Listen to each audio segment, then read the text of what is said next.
Méditation du 9 décembre. Le secret de la réussite de William Colgate. Tu te souviendras de l'Éternel ton Dieu, car c'est lui qui te donne de la force pour acquérir ses richesses. Deutéronome 8, verset 18. Connais-tu l'histoire fascinante de William Colgate, le fondateur de la société Colgate-Palmolive? William est né en Angleterre en 1783 dans une famille paysanne modeste. À l'âge de 16 ans, il a émigré à New York à la recherche de nouvelles opportunités. Au cours de son voyage en bateau, il a confié au capitaine son projet de créer une fabrique de savon dans la ville de New York.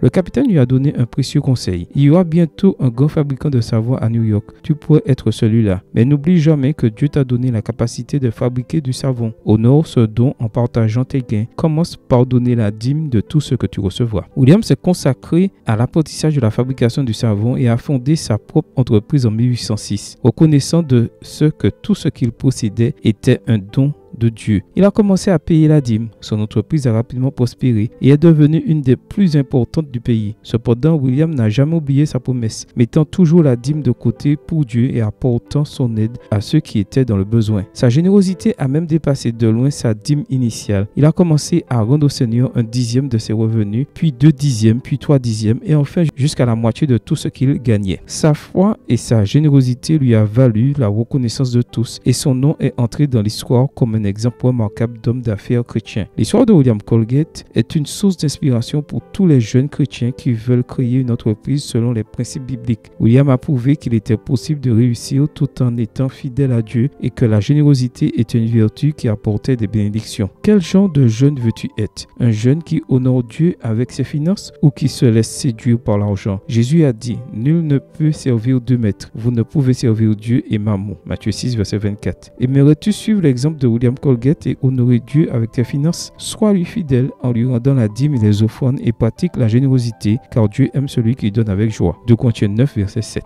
Amen. Bonne journée à toi et que le Seigneur te bénisse.